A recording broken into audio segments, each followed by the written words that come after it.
Hello friends, food corner চ্যানেলে আপনাদের স্বাগত।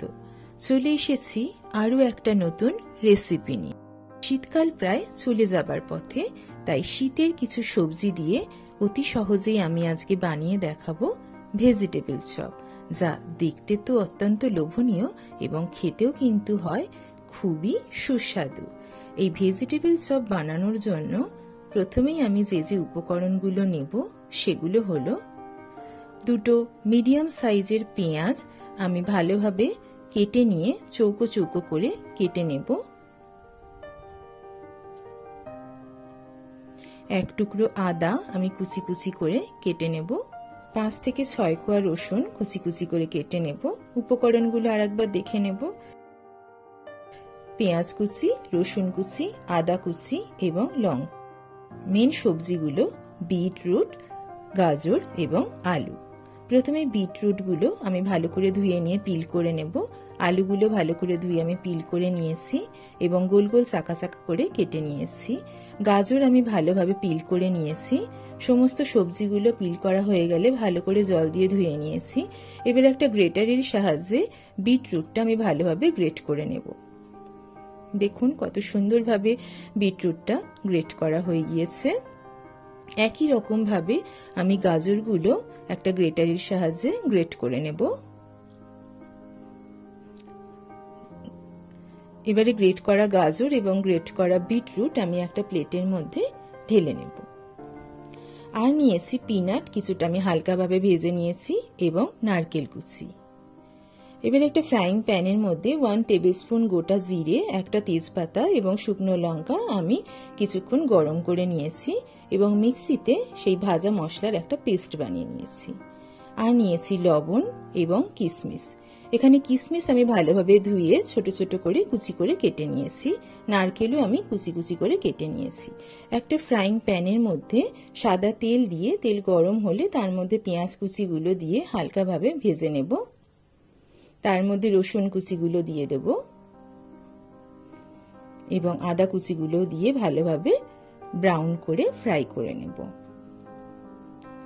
গ্যাসের ফ্লেমটা লো ফ্লেমে রাখবো যাতে এটা পুড়ে না যায়। হালকাভাবে ব্রাউন করে নেব। দেখুন ভালোভাবে হালকাভাবে ব্রাউন হয়ে গিয়েছে। এবারে এর মধ্যে আমি গ্রেট করা বিটরুট দিয়ে দেব, দিয়ে ভালোভাবে সবকিছু মিক্স করে নেব। তার মধ্যে গ্রেট করা গাজরগুলোও দিয়ে দেব এবং সবকিছু ভালোভাবে মিক্স করে নেব। গাজর এবং বিটরুট ভালোভাবে মিক্স হয়ে গিয়েছে। এবারে একটা ঢাকনা দিয়ে 6 থেকে 7 মিনিটের জন্য আমি এটাকে বয়েল হতে দেব। 6-7 মিনিট হয়ে গিয়েছে, ঢাকনাটা খুলে নেব।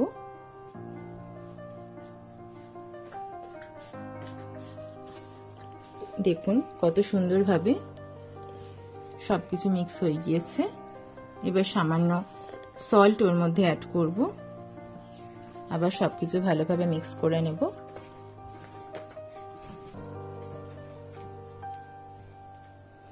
আলুগুলো ভালো করে আমি বয়েল করে নিয়েছি। এবার আলুগুলো ভালো করে ম্যাশ করে নেব।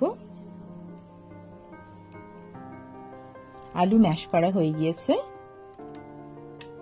এবারে ম্যাশ করা আলুটা আমি ফ্রাইং প্যানের মধ্যে দিয়ে দেব, দিয়ে ভালোভাবে সবকিছু মিশিয়ে নেব। তার মধ্যে আমি ক্রাশড পিনাটগুলো দিয়ে দেব, নারকেল কুচিগুলো দিয়ে দেব এবং কুচি করে কেটে রাখা কিশমিশগুলো দিয়ে দেব, দিয়ে সমস্ত কিছু ভালোভাবে মিক্স করে নেব।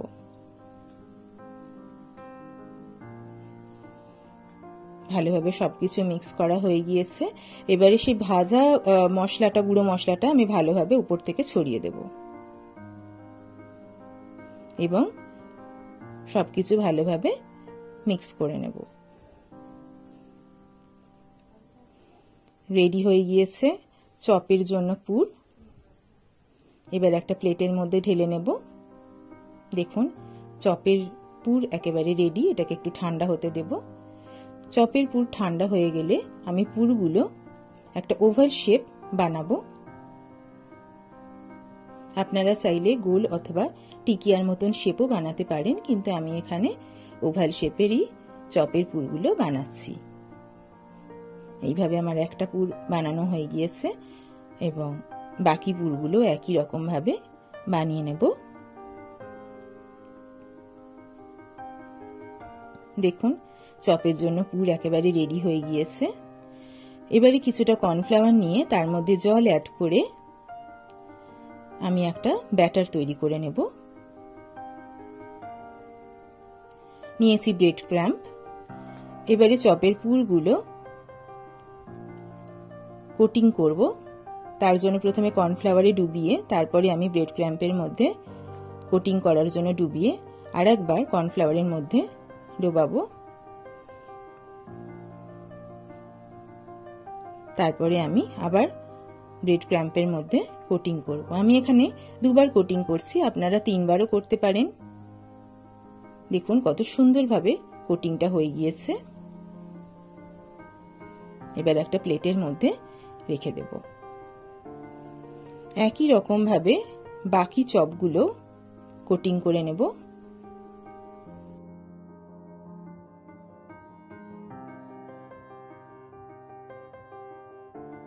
সমস্ত চপগুলো আমার কোটিং করা কমপ্লিট হয়ে গিয়েছে। দেখুন কত সুন্দরভাবে কোটিং করা কমপ্লিট হয়েছে। এবারে এগুলো আমি ফ্রাই করে নেব। তার জন্য একটা কড়াই গরম করব এবং কড়াই গরম হলে তার মধ্যে সাদা তেল নেব। আমি এখানে ডুবো তেলে ফ্রাই করব চপগুলো, সেই জন্য তেল গরম হলে একে একে করে আমি চপগুলো ছেড়ে দেব।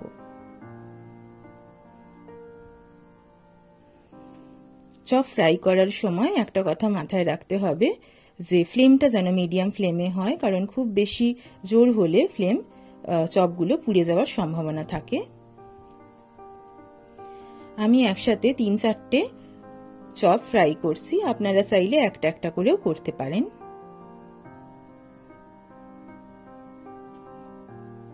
এইভাবে হালকা ব্রাউন অবধি আমি মিডিয়াম ফ্লেমে চপগুলোকে ফ্রাই করে নেব। চপগুলো ফ্রাই হয়ে গিয়েছে, এবার একটা প্লেটের মধ্যে আমি তুলে নেব। দেখুন কত সুন্দরভাবে ফ্রাই হয়েছে এবং দেখেই মনে হচ্ছে কতটা ক্রিস্পি হয়েছে। একই রকম ভাবে আমি বাকি চপগুলো ফ্রাই করে নেব।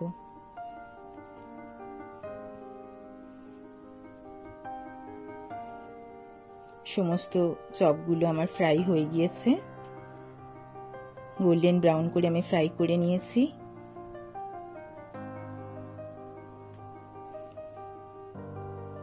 যেটা স্যালাড এবং সসের সাথে আমি গরম গরম পরিবেশন করব। বন্ধুরা, আজকে আমার রেসিপিটা কেমন লাগলো তা অবশ্যই কমেন্ট করে জানাবেন। আর রেসিপিটা ভালো লাগলে আমার চ্যানেলটিকে অবশ্যই লাইক, কমেন্ট এবং সাবস্ক্রাইব করবেন। আর যাবার আগে অবশ্যই দেখিয়ে দেব যে কতটা ক্রিস্পি হয়েছে। আমি একটা চপ আপনাদের সামনে ভেঙে দেখিয়ে দেব। দেখুন চপটা কত সুন্দরভাবে ফ্রাই হয়েছে। আমি ভেঙে দেখিয়ে দিচ্ছি কতটা ক্রিস্পি হয়েছে। দেখুন কত সুন্দর হয়েছে। চলে আসবো আবার একটা নতুন রেসিপি নিয়ে। ভালো থাকবেন, সুস্থ থাকবেন।